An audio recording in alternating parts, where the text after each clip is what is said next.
বিশ্বকবি রবীন্দ্রনাথ ঠাকুরের ভাষায় আজও নীরবে নিভৃতে কাঁদে।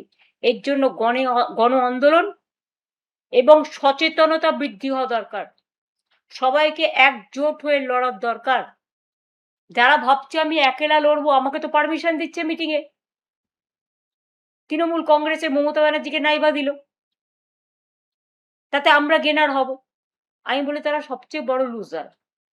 আমি আইন মেনে চলি বলে পারমিশন চাইছি, কিন্তু মনে রাখবেন আইন যদি বেলাইন হয় প্রশাসনের কাছে, তাহলে মনে রাখতে হবে আমাদেরও প্রোগ্রাম করার অধিকার আছে, আন্দোলন করার অধিকার আছে। আমার খুব খারাপ লাগছে।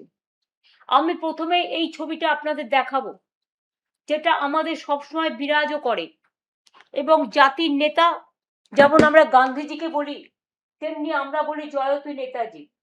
জয় হিন্দ তার স্লোগান। দেখুন এখানে সমস্ত অল ইন্ডিয়ার বাংলার সমস্ত নেতৃবৃন্দের ছবি দিয়ে আমরা সকাল থেকে প্রার্থনা সঙ্গীতের মতো আমরা তাদের প্রার্থনা করি। তারাই আমাদের আইকন। আমি স্তম্ভিত, আমি লজ্জিত, আমি মর্মাহত, আমি শোকাহত, আমি দুঃখিত। বিজেপির কয়েকজন যারা রাজনীতির র জানে না, যারা সংস্কৃতির স জানে না, যারা সম্প্রীতির স জানে না, যারা দেশটাকে চেনে না, যারা বাংলাটাকে চেনে না, তারা আজ দেশনায়ক নেতাজি সুভাষচন্দ্র বোসের যে অসম্মান, যে অপমান করছে, তাদের একটু মনে করিয়ে দিই। ইন্ডিয়ান ন্যাশনাল আর্মি তৈরি করেছিলেন নেতাজি সুভাষচন্দ্র বোস। প্ল্যানিং কমিশন তৈরি করেছিলেন নেতাজি সুভাষচন্দ্র বোস। আন্দামান নিকোবরে শহীদ দ্বীপ, স্বরাজ দ্বীপ, স্বাধীন দ্বীপ ঘোষণা করেছিলেন ভারতবর্ষের স্বাধীনতা আন্দোলনের সময়, স্বাধীনতার আগে নেতাজি সুভাষচন্দ্র বোস। তার জয় হিন্দ স্লোগান আজও সবার মুখে মুখে বাজে। আজকে কি হয়ে গেল যে বাংলা থেকে নেতাজি সুভাষচন্দ্র বাদ, দেশ থেকে বাদ, বিশ্বকবি রবীন্দ্রনাথ ঠাকুর বাদ। কোন অজানা অশনি সংকেত। ব্যঙ্গ করে বিজেপির নেতারা বলছেন, কেউ তাকে নানা রকম ভাবে সাম্প্রদায়িক আখ্যা দিচ্ছেন, কেউ বা নানা ভাষার তকমা দিচ্ছেন। আমি সেই ভাষাগুলো বলে নিজেকে লজ্জিত করতে চাই না। আমরা লজ্জিত তাদের এই ভাষা শুনে। তার মাথার উপরে নানা রকম মানে কলঙ্কের ভূষণ চাপিয়ে দেওয়া হচ্ছে। কেউ কেউ তো তাকে আবার দেশদ্রোহীও বলে দিচ্ছেন, কেউ কেউ তো তাকে আবার নিয়ে নোংরা রাজনৈতিক খেলা খেলছেন। আমরা পরিষ্কার বলছি, এই অসম্মান, এ অপমান আমাদের একার নয়, সারা দেশের, সারা বিশ্বের। এবং আমি মনে করি এখনো যাদের বিবেক আছে, আবেগ আছে, যারা ক্ষমতার চেয়ারের কাছে মাথা নত করে না,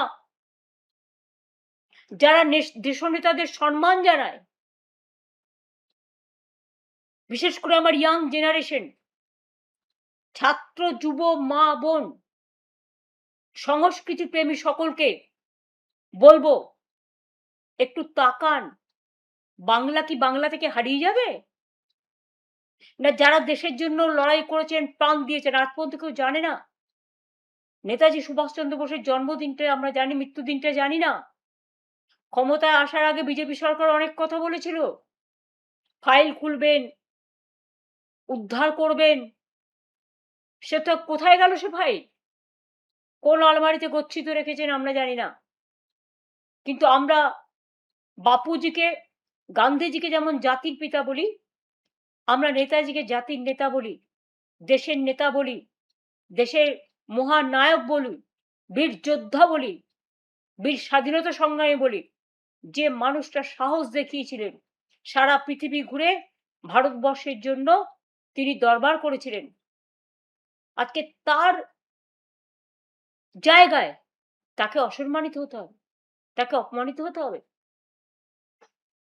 আমি আমাদের আইটি টিমকে দায়িত্ব দিয়েছি, তারা আহ্বান জানাবে সব ছাত্র যুব ডিজিটাল আইটি যারা আছেন নেতাজি সুভাষচন্দ্র বোসের অসম্মান মেনে নেবেন না, তারা একত্রিত হয়ে প্রতিবাদ করুন।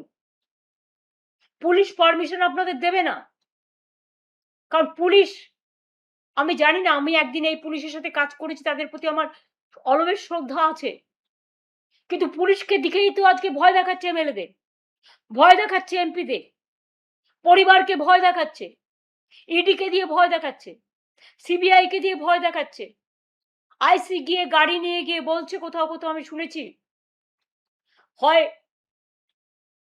বিজেপি যা বলবে সেই দলে চলুন, তা নাহলে জেলে চলুন। এবিপি আনন্দ, এগিয়ে থাকে, এগিয়ে রাখে।